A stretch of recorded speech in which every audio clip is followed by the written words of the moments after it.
माननीय मुख्यमंत्री उत्तर प्रदेश योगी आदित्यनाथ जी के लिए।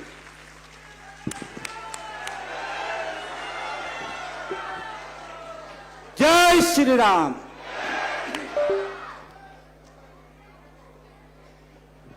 उत्तराखंड महोत्सव के आज के इस भव्य आयोजन में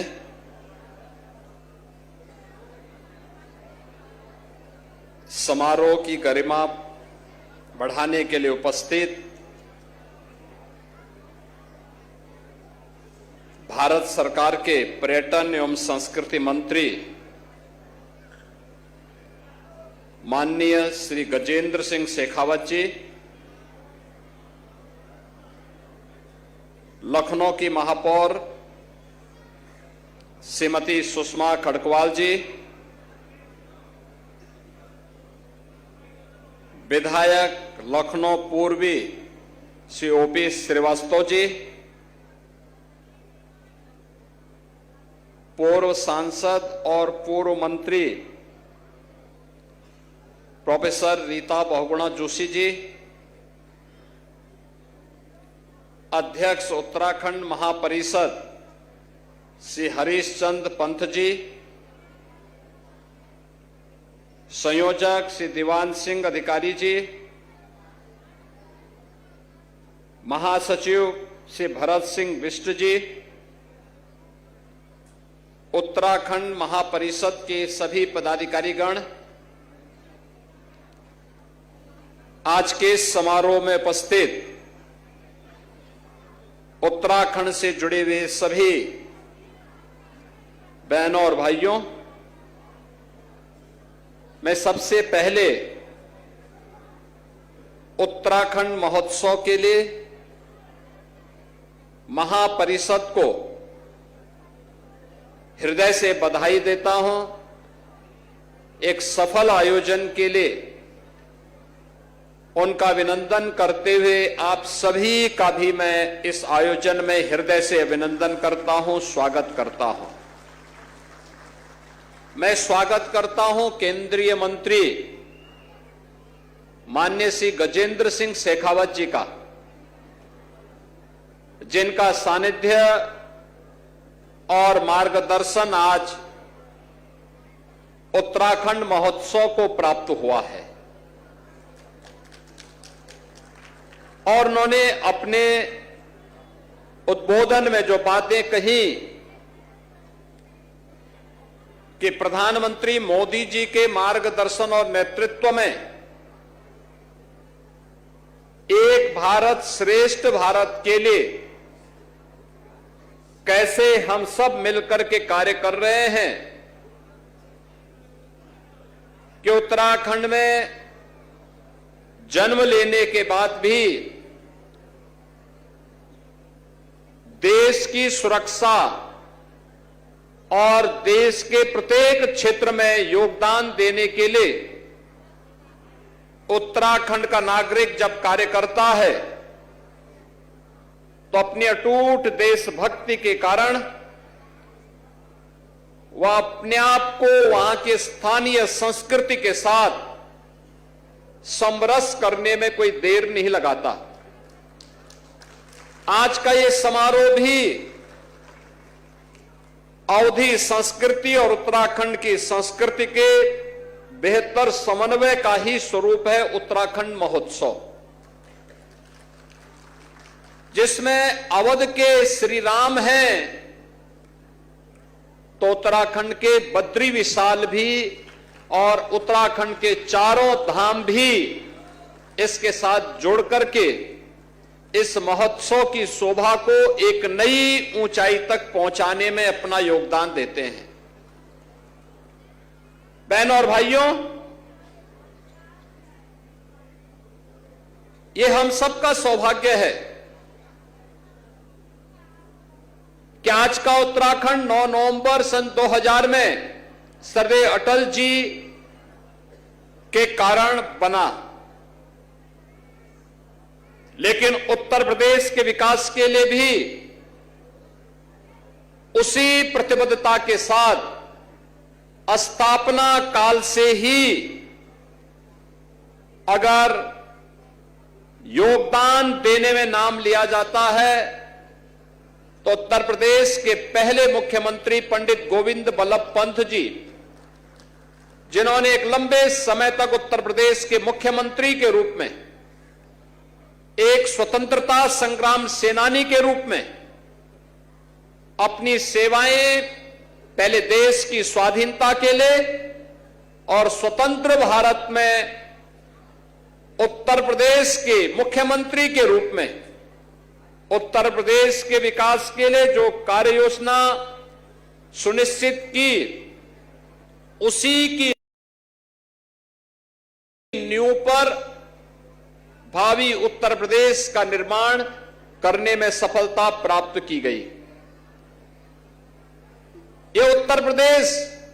और देश का गौरव है कि उसी उत्तराखंड ने स्वर्गीय हेमवती नंदन बहुगुणा जी को और स्वर्गीय नारायण दत्त तिवारी जी को भी जन्म दिया, जिन्होंने लंबे समय तक उत्तर प्रदेश के विभिन्न क्षेत्रों में और देश के अंदर कार्य किया। देश की स्वाधीनता आंदोलन में वीर चंद्र सिंह गढ़वाली का स्मरण हर देशभक्त करता है और उत्तराखंड बनने के बाद उत्तराखंड की राजधानी, ग्रीष्मकालीन राजधानी को गैरसैंण में स्थापित करके वीर चंद्र सिंह गढ़वाली के प्रति अपनी कृतज्ञता ज्ञापित करने का काम उत्तराखंड के वीरों ने, उस वीर भूमि ने, उस देवभूमि ने वहां पर किया है। यह उत्तराखंड की ही देन है कि भारत की रक्षा सेनाओं की एकीकृत विंग के कमांडर इन चीफ के रूप में देश के पहले CDS, chief of defence staff general Bipin Rawat भी उत्तराखंड की देन है और द्वितीय सीडीएस भी उत्तराखंड की देन है। यानी हमने भक्ति और शक्ति का समन्वय उत्तराखंड ने उसी प्रकार से किया है जैसे राजस्थान की धरती ने करके दिखाया है। इस समन्वय वही रूप देखने को मिलता है हम लोगों को। और आज भी मां गंगा, मां यमुना, सरयू जी, शारदा नदी, ये सभी तो उसी क्षेत्र से होकर के, उत्तर प्रदेश होकर के यहां की भूमि को उपजाऊ करते हुए यहां की धरती से सोना उगलने का काम भी इन पवित्र नदियों के माध्यम से ही हो पाता है। देश की सुरक्षा के लिए अपनी जवानी लगाने वाला उत्तराखंड का नौजवान और अमृत तुल्य जल देने वाली मां गंगा, मां यमुना, मां सरयू जैसी पवित्र नदियां, ये हमारे उत्तराखंड और उसी क्षेत्र से आने वाले उन पवित्र नदियों से ही हमें आगे मिलने को प्राप्त होती है। वास्तव में महोत्सव हमारी लोक परंपरा और लोक संस्कृति को जीवित और जीवंत बनाए रखने का भी हम सबके लिए एक माध्यम है। अगर हम इस प्रकार के महोत्सव न मनाएं, तो बहुत सारे लोग आज की इस आपाधापी में परंपरा और संस्कृति से विमुख हो जाएंगे। उनको पता ही नहीं होगा लोक कला क्या है, लोक गायन क्या है, लोक संस्कृति क्या है। याद करिए, जब संकट के दौरान ये लोकगीत, ये लोक कला ही इतिहास का संरक्षण करके रखती है। भारत के बहुत सारे ऐसे गौरवशाली क्षण हैं जिसे विदेशी इतिहासकार ने जानबूझ करके शरारतन भारत के गौरवशाली इतिहास के साथ नहीं जोड़ा, क्योंकि भारत की गौरव और गरिमा के साथ जुड़े हुए उन पन्नों को अगर रखा जाता, कहीं ऐसा न हो कि भारत का सच्चा इतिहास भारत के नागरिकों को प्राप्त हो। और इसके लिए उन लोगों ने शरारत की, लेकिन लोक गायन और लोक परंपरा के माध्यम से वह गाथा आज भी हम सबको सुनने और देखने को प्राप्त होती है। ये हम सब इस दिशा में आगे बढ़े। हमें अपनी मातृभूमि, अपनी देवभूमि पर गौरव की अनुभूति होनी चाहिए। वहां की लोक कला, वहां की परंपरा, वहां के खान पान, वहां की लोक संस्कृति को संरक्षित करते हुए उसे एक प्लेटफॉर्म भी हमें देना चाहिए। और यही है एक भारत श्रेष्ठ भारत का प्रधानमंत्री मोदी जी का भाव, जिसे आगे बढ़ाने का काम कर रहे हैं अखिल भारतीय स्तर पर माननीय श्री गजेंद्र सिंह शेखावत जी। भारत के पर्यटन और संस्कृति मंत्रालय के माध्यम से उसे एक नई दिशा आगे देने का कार्य कर रहे हैं। आज